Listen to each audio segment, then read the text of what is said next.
بسم اللہ الرحمن الرحیم۔ السلام علیکم معزز ناظرین، اس ویڈیو کے اندر ہم آپ کو آگاہ کریں گے کہ قوم سمود کون تھی، وہ کتنی طاقتور قوم تھی، اس نے کن کن لوگوں کو نقصان پہنچایا، ان کی طرف کون سے نبی کو بھیجا گیا، انہوں نے حضرت صالح علیہ السلام کی اونٹنی کے ساتھ کون سی زیادتی کی، اور اللہ تعالیٰ نے بالآخر ان کو کس عذاب سے دوچار فرمایا۔ چلتے ہیں ویڈیو کی طرف اور ان تمام حقائق کے بارے میں جانتے ہیں۔ اس کائنات میں دو قومیں بہت ہی طاقتور قومیں گزری ہیں، جن میں سے ایک قوم کو قوم عاد کہتے ہیں، اور اس کے بعد آنے والی دوسری طاقتور قوم تھی قوم سمود۔ ان کے قد اور جسم بہت لمبے تھے، قد و قامت میں وہ بہت بڑے تھے۔ قوم عاد کا بتایا جاتا ہے کہ ان کا قد 40 گز تھے، اور وہ جنگجو اور بہت ہی طاقتور انسان تھے۔ جب اللہ تعالی نے قوم سمود کو تباہ و برباد فرمایا تو اس کے بعد اللہ تعالی نے قوم سمود کو پیدا فرمایا۔ وہ ایک قوم عاد میں سے ہی پیدا کی گئی۔ وہ بہت ہی طاقتور تھی اور اس کی حکومت پوری دنیا پر تھی، اور وہ پوری دنیا پر قابض تھے۔ شروع میں تو وہ اللہ تعالی کی فرمانبردار اور پسندیدہ قوم تھی۔ جب آہستہ آہستہ وقت گزرتا گیا تو ان کے درمیان بہت سے گناہوں میں اضافہ ہوتا چلا گیا۔ وہ لوگوں کے ساتھ بہت ظلم اور زیادتی کرتے ہیں۔ ان کا بادشاہ بھی بڑا ظالم تھا، وہ لوگوں کو قتل کر دیا کرتے، جس کسی کے پاس ان کو مال نظر آتا ان سے مال چھین لیا کرتے، اور اگر کسی عورت خوبصورت ان کو نظر آ جاتی تو وہ اس کی عزت لوٹ لیا کرتے۔ پہلے تو وہ کہتے کہ اس عورت کو میرے محل میں بھیجو۔ جب گھر والے اس بات پر آمادہ نہ ہوتے تو اس کو زبردستی اٹھا لیتے اور اس کے ساتھ ظلم و زیادتی کرنے کے بعد اسے قتل کر دیتے۔ اگر کوئی آواز حق بلند کرتا تو اسے بھی قتل کر دیا جاتا۔ وہاں کے لوگ بڑے پریشان اور تنگ تھے۔ جب کام لوگوں کی برداشت سے باہر ہو گیا تو انہوں نے اللہ تعالی سے شکایت فرمائی کہ اے اللہ، ہمیں اس کے ظلم سے نجات دلا اور ہمارے لیے کوئی مسیحا بھیج۔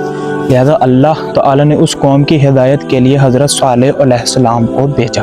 حضرت صالح علیہ السلام ان کی اصلاح کرنے لگے اور انہیں سمجھانے لگے کہ یہ تمام ظلم و ستم اور بربریت چھوڑ دو، ورنہ اللہ تعالی آپ کے اوپر قوم عاد کی طرح عذاب نازل فرمائے گا اور آپ بالکل تباہ و برباد ہو جاؤ گے۔ تو انہوں نے اس کے بدلے کہ وہ ایمان لے آتے اور نیک کاموں میں مصروف ہو جاتے۔ انہوں نے حضرت صالح علیہ السلام کو طنز کا نشانہ بنانا شروع کر دیا، اور وہ حضرت صالح علیہ السلام کو کہتے کہ اگر آپ اللہ تعالیٰ کے نبی ہیں تو آپ ہمارے جیسے بشر نہیں ہوتے، آپ کی کوئی شکل و صورت اور ہوتی اور آپ میں کوئی ایسی خاص بات ہوتی جسے ہم دیکھ کے آپ کو نبی تسلیم کر لیتے۔ لہٰذا انہوں نے آپ کو نبی تسلیم کرنے سے بھی انکار کر دیا اور وہ بتوں کی پوجا میں آہستہ آہستہ مصروف ہو گئے۔ جب حضرت صالح علیہ السلام نے ان کو دیکھا کہ وہ بتوں کی پوجا میں مصروف ہیں تو انہوں نے ان کو مزید سمجھانے کی کوشش کی۔ جب مزید سمجھانے کی کوشش کی تو وہ اپنی سرکشی سے باز نہ آئے اور حضرت صالح علیہ السلام کی بات پر ایمان نہ لے کر آئے۔ آخرکار ان کے بڑے وڈیروں اور بڑے سرداروں نے فیصلہ کیا کہ اگر حضرت صالح علیہ السلام اللہ کے سچے اور پکے نبی ہیں تو ہم اس کا امتحان لیتے ہیں، کیونکہ جو پہلے نبی آئے ہیں جو قوم عاد کو سمجھا رہے تھے اور جو پہلی امتوں کو سمجھا رہے تھے، ان کے پاس کوئی نہ کوئی معجزہ تھا۔ اگر حضرت صالح علیہ السلام کے پاس بھی اگر کوئی معجزہ ہے تو وہ ضرور دکھائیں گے اور ہم ان پر ایمان لے آئیں گے۔ لہذا حضرت صالح علیہ السلام کو کہا گیا کہ اب اللہ کے نبی ہیں اور اللہ واحد ہیں تو ہم اللہ پر ایمان لے آئیں گے، تو آپ ہمیں کوئی معجزہ دکھائیے تاکہ ہم ان بتوں کی پوجا چھوڑ سکیں۔ آخرکار جب یہ بات طے ہو گئی تو انہوں نے کہا کہ یہ جو سامنے پہاڑی نظر آ رہی ہے، ایسا کرو کہ اس پہاڑی کے اندر سے ایک اونٹنی نکلے اور وہ اونٹنی حاملہ ہو، یعنی اس کے پیٹ میں اس کا بچہ ہو، اور بچہ بھی پیدا ہونے والا ہو کہ وہ یہاں پہنچے تو وہ بچے کو جنم دے دے۔ تو حضرت صالح علیہ السلام نے اللہ تعالیٰ کی طرف ہاتھ اٹھایا اور اللہ تعالیٰ سے دعا فرمائی کہ اے اللہ، میری اس مراد کو سن لیجئے اور یہ معجزہ میرے لیے آسان فرما دیجئے۔ لہذا اللہ کے حکم سے پہاڑ کے اندر سے دراڑ پڑی اور وہاں سے ایک زندہ اونٹنی واپس نکلی جس کے پیٹ میں بچہ تھا اور وہ حاملہ تھی۔ جب کچھ لوگوں نے دیکھا کہ اللہ تعالیٰ کا معجزہ سچ ہو گیا ہے اور اس نبی نے معجزہ دکھا دیا ہے، اور یہ واقعی ایک بہت ہی اچھا معجزہ تھا جو یہ بات ثابت کرتا تھا کہ حضرت صالح علیہ السلام اللہ تعالیٰ کے سچے نبی ہیں، تو لہٰذا لوگوں نے کلمہ پڑھا اور وہ مسلمان ہو گئے۔ تو اس کے بعد جو بڑے بڑے سردار تھے جن کے دلوں پر اللہ تعالیٰ نے تالا لگا دیا تھا اور ان کے دلوں کو زنگال لگ گیا تھا، تو وہ اس بات پر مطمئن نہ ہوئے۔ انہوں نے کہا کہ حضرت صالح علیہ السلام بہت بڑے جادوگر ہیں، ان کے جادو کا اثر ہے کہ ایک پہاڑ کے اندر سے دراڑ پڑی ہے اور وہاں سے ایک اونٹنی آئی ہے، اونٹنی آتے ہی اونٹنی نے بچہ دے دیا ہے۔ کیا ایسا بھی ممکن ہے کہ ایک پہاڑ سے اونٹنی نکلے اور پھر وہ آتے ہی بچہ دے دے؟ نہ، یہ کوئی ایسا معجزہ نہیں ہے، بلکہ یہ تو نبی نہیں ہے بلکہ ایک جادوگر ہے، نعوذ باللہ، اور طرح طرح کی باتیں کرنے لگے۔ جو لوگ حضرت صالح علیہ السلام پر ایمان لے آئے تھے وہ بھی ان لوگوں کو سمجھاتے رہے کہ واقعی یہ ایک زندہ معجزہ ہے۔ لہٰذا ان سرداروں کے درمیان طے پایا کہ یہ اونٹنی ایک جادو سے پیدا ہوئی ہے، لہٰذا یہ چرتی پھرتی رہے اور ان کے باغات سے کچھ نہ کچھ کھاتی رہے اور دودھ دیتی رہے۔ ہم اس معجزے کی ایک اور زندہ مثال بیان کرتے ہیں کہ اونٹنی نے اتنا دودھ دیا کہ تمام قوم نے دودھ پیٹ بھر کر پیا اور اس کے بعد بھی دودھ بچ گیا، لہٰذا وہ اونٹنی گھومتی پھرتی رہی اور ان کے باغات سے فائدہ اٹھاتی رہی۔ آخرکار اونٹنی کیونکہ اللہ کا معجزہ تھا، وہ جس تالاب پر گیا تھی اس کا سارا پانی پی لیتی، لہٰذا وہاں کے لوگ اس بات سے بڑے تنگ اور پریشان ہو گئے۔ تو وہ حضرت صالح علیہ السلام کے پاس گیا اور ان سے شکایت کی کہ ہم پانی سے بھوکے مر رہے ہیں اور ہماری پیاس نہیں بجھ رہی، یہ سارا پانی آپ کی اونٹنی پی جاتی ہے، لہٰذا ہم پر رحم کیجیے۔ تو حضرت صالح علیہ السلام نے یہ فیصلہ فرمایا کہ ایک دن تالابوں سے اونٹنی پانی پی گی اور ایک دن قوم پانی پیے گی اور اگلے دن کے لیے پانی سٹور کر لے گی۔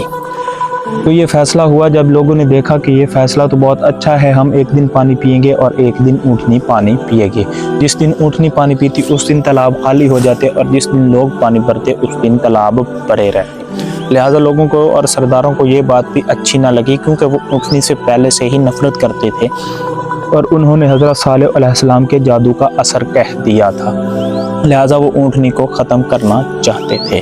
وہاں کی ایک خوبصورت نے حضرت صالح علیہ السلام کے 2 بیٹوں کو ورگلایا اور کہا کہ میری 2 بیٹیاں ہیں، اگر آپ اس اونٹنی کو قتل کر دو تو میں آپ کو وہ 2 بیٹیاں نکاح میں دے دوں گی، وہ کیونکہ بہت ہی خوبصورت ہیں۔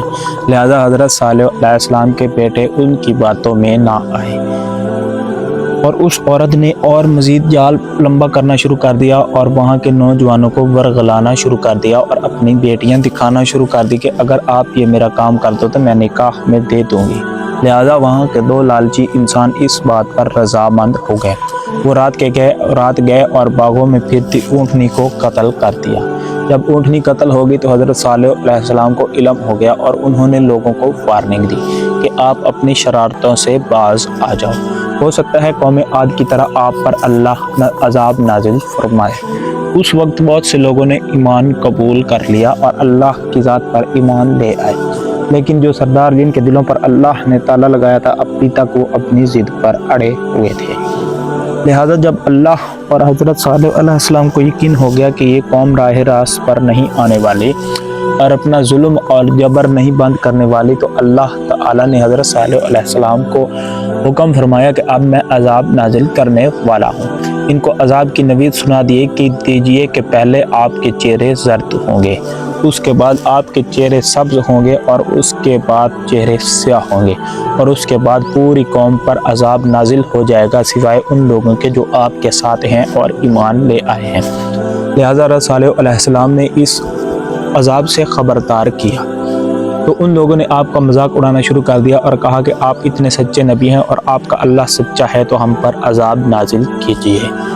تیسرے دن ہی اللہ کے حکم سے ان کے چہرے زرد ہو گئے اور اس کے بعد سبز ہو گئے، سبز ہونے کے بعد سیاہ ہو گئے۔ جب لوگوں نے دیکھا تو یہ واقعی سچ بات ہو رہی ہے تو حضرت صالح علیہ السلام کی طرف دوڑے، لیکن وہ وہاں تک نہ پہنچ پائے، اس سے پہلے ہی اللہ کا عذاب نازل ہو گیا۔